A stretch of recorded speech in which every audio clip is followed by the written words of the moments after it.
Hello viewers, আসসালামু আলাইকুম। তাওহিদ রেকমেন্ডেশন চ্যানেলের পক্ষ থেকে আপনাদেরকে জানাই স্বাগতম।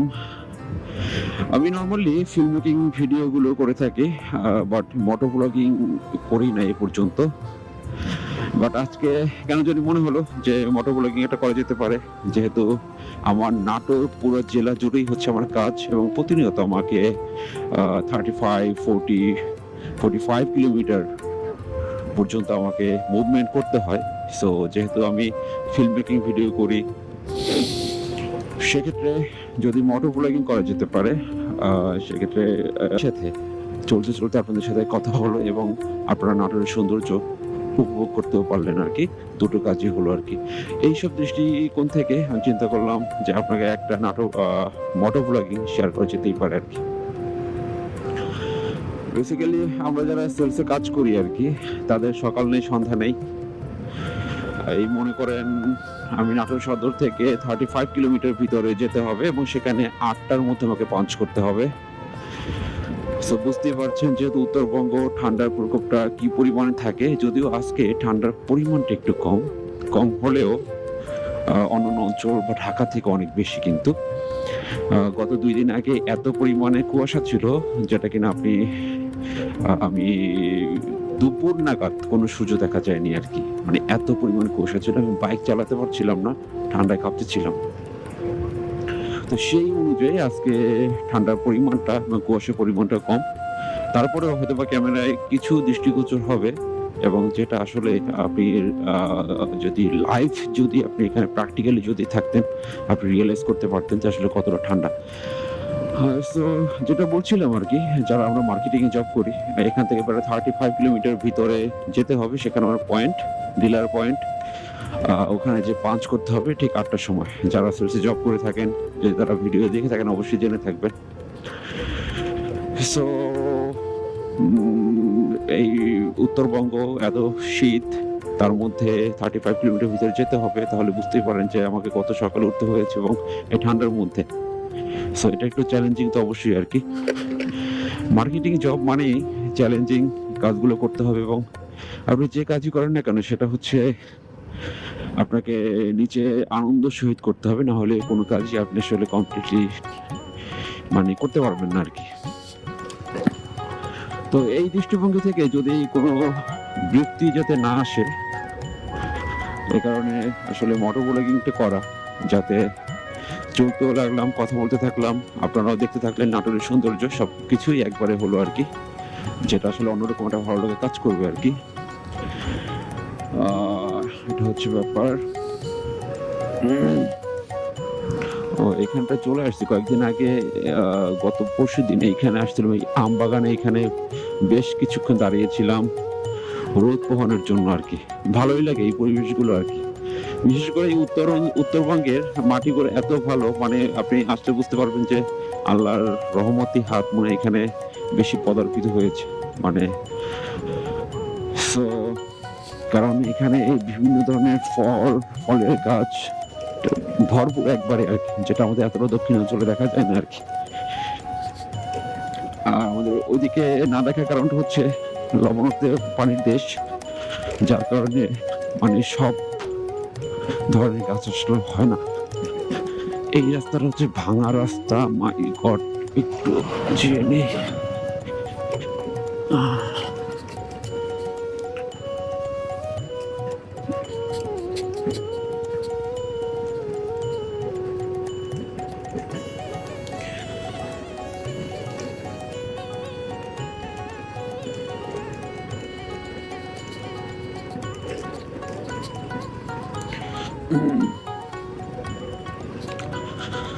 35 কিলোমিটার দূরের মধ্যে আমি আসলে যাচ্ছি নাটোর থেকে গোপালপুর যাচ্ছি। সেখানে আমার পয়েন্ট। আর নাটোর থেকে গোপালপুর যেতে প্রায় 35 কিলোমিটার মতো সময় লাগবে।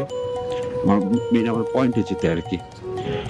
সো সেখান থেকে 35 কিলোমিটারের মধ্যে অনলি 5 কিলোমিটার কভার করেছি। হাতে সময় ১ ঘন্টা ১০ মিনিট।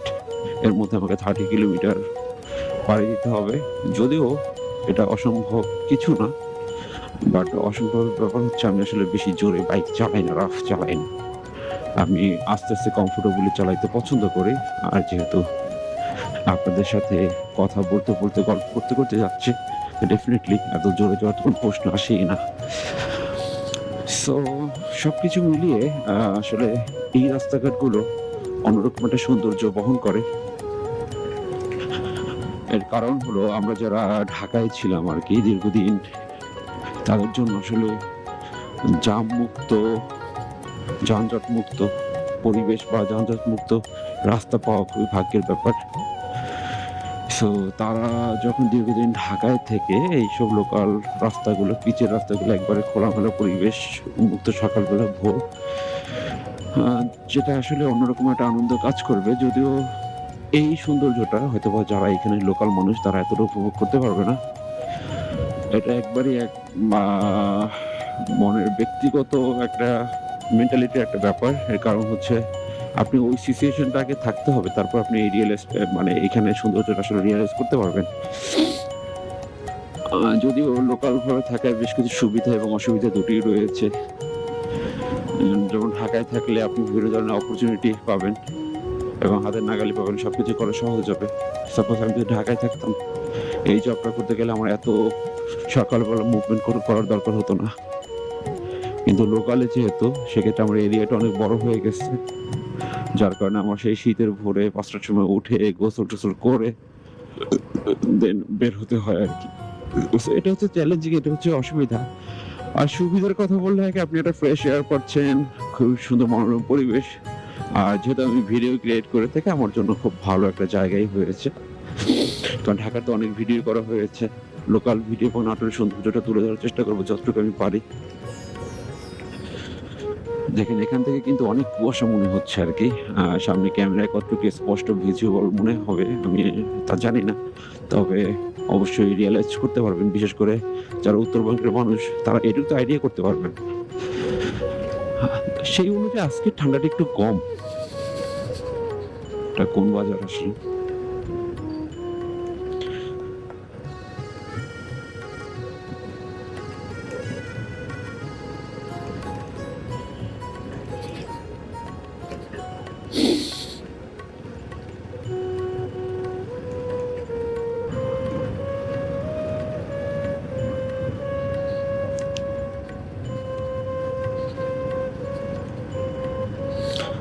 এখানে এত পরিমাণে গাছের রস মানে খেজুর গাছের রস আরকি।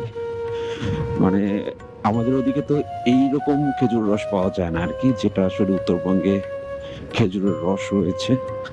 এত পরিমাণে দেখা যায় না আরকি। আর আমাদের বাড়িতে আসলে ছোটবেলায় খেজুর গাছ কাটা হতো বাট এখন আর নাই। সো সেক্ষেত্রে আপনি জানেন কতটা তৃষ্ণার্ত। সো সেই তৃষ্ণার্ত মানুষ যখন এত খেজুর গাছ এবং এত রসের বাহারি মানে দেখা যায়, সো সেক্ষেত্রে আসলে কন্ট্রোল করাটা অনেকটাই কষ্টের। আমি খেয়েছিলাম কয়েকদিন আগে। অনেক অনেকখানি খেয়েছিলাম। তো তারপরেও খেজুর গাছগুলো দেখলে বা রস যখন নামানো হয় সেটা দেখলে আসলে অনেকটাই জিভে পানি আসার মতো অবস্থা চলে আসে। মাঝে, মাঝে ভাবি একটু চুরি-টুরি করে খাওয়া যেতেই পারে আরকি।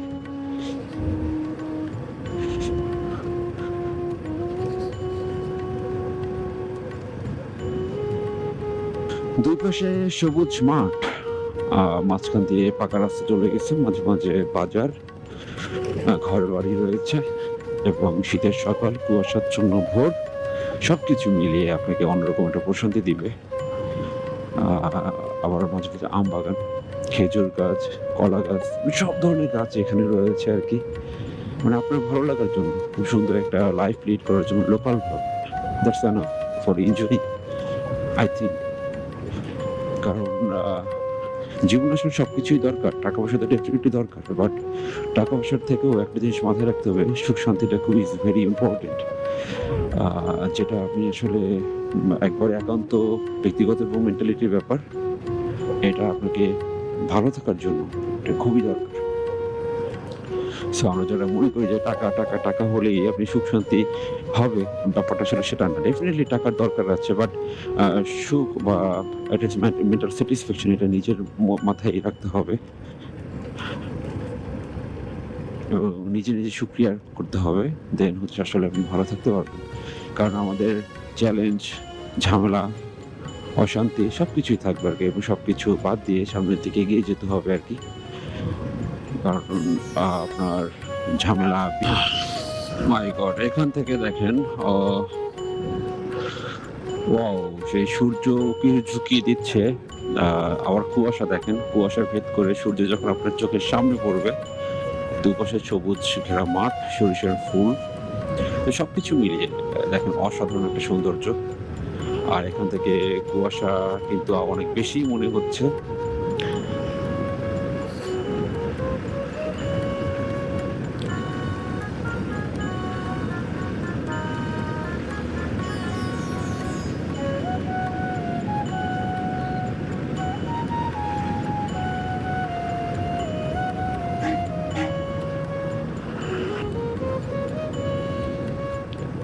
মাই গড! বাম পাশে দেখেন কি পরিমাণে কুয়াশা পড়েছে, এবং সবুজ মাঠ কুয়াশা ভেদ করে সামনে পড়ছে সূর্যের আলো।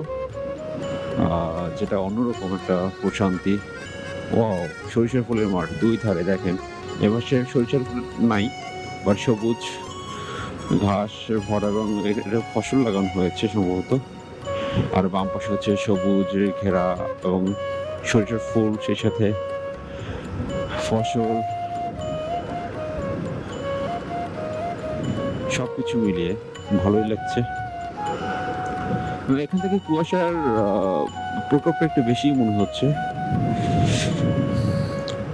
আর মোটামুটি আমি অনেক দূরে চলে আসলাম। এখন সামনে আর ১২ থেকে ১৩ কিলোমিটার পথ রয়েছে। তো লালপুরে যাওয়ার পথে এই রাস্তাটাই সবথেকে বেস্ট এবং খুবই সুন্দর একটা রাস্তা, পিচের রাস্তা।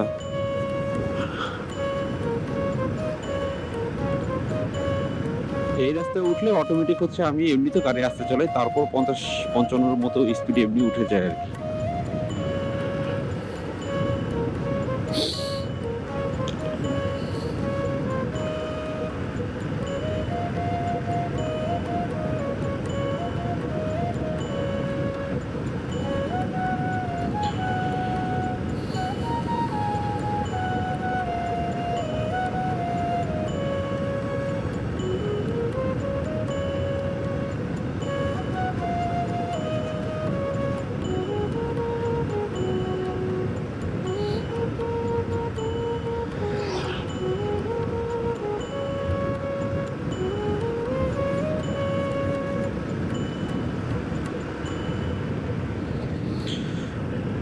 এই সুন্দর পরিবেশে, এই কুয়াশাচ্ছন্ন পরিবেশে একটা রবীন্দ্রসঙ্গীত যদি শুনতে পারতাম, অন্যরকম একটা প্রশান্তি কাজ করতো। যদিও আমি ব্যাকগ্রাউন্ড মিউজিকে আপনাদেরকে শোনাতে পারবো, বাট লাইভ যদি উপভোগটা করতে পারতাম সেটা অনেক ভালোই লাগতো। আমি ব্যাকগ্রাউন্ড মিউজিকের রবীন্দ্রসঙ্গীত শোনাই যায়, তারপরও যদিও সেটা বেশি সময় শোনা যাবে না, কারণ বেশি সময় যদি আমি প্লে করি সেটা আবার কপিরাইট ধরবে। সো এটা একটা ফ্যাক্ট। চলেন আমরা মনে মনে রবীন্দ্রসঙ্গীত একটু উপভোগ করি। এই ভিডিওটা দেখি এবং নিজে একটা রবীন্দ্রসঙ্গীত চালিয়ে নেই আর কি, ভালো লাগে। মাই গড! সামনে কি একটা বাস!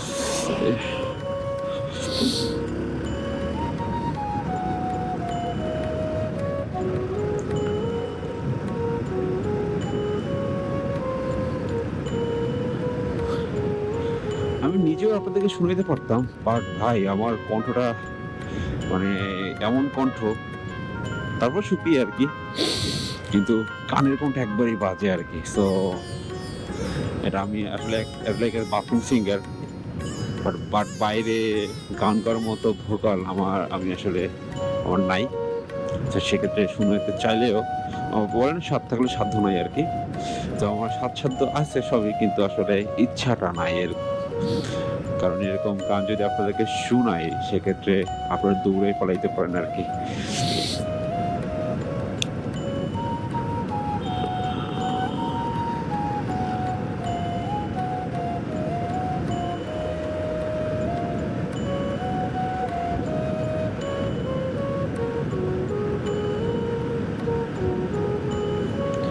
আমার এই ভিডিও যদি নাটোরের কোনো মানুষ দেখে থাকেন অবশ্যই লাইক কমেন্ট করে জানাবেন, এবং আমি যেহেতু নাটোরে অবস্থান করছি, তাহলে খুব সহজেই আপনাদের সাথে দেখা হবে। এখান থেকে সূর্যের আলোটা খুব সুন্দর করে দেখা যাচ্ছে। কুয়াশাচ্ছন্ন পরিবেশ ভেদ করে সূর্যের আলো যখন আপনার চোখের সামনে পড়বে, সবকিছু পাতা গাছপালা ভেদ করে, আসলে আপনি এটা যদি প্র্যাকটিক্যালি বা ডিরেক্টলি উপভোগ না করেন, হয়তোবা এই সৌন্দর্যটা আপনাকে বোঝানো প্রায় অসম্ভব।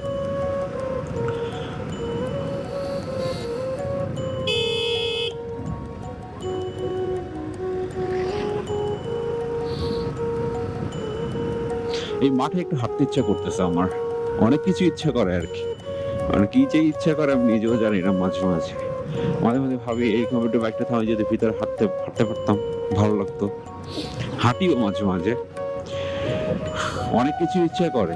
এবার সব ইচ্ছা তো আসলে সবসময় পূরণ করা অসম্ভব। চাইলেই তো বা ইচ্ছা করলেই তো আসলে পূরণ করা যাবে না। মন তো কখন কি যে চায় বলা মুশকিল, বোঝা মুশকিল।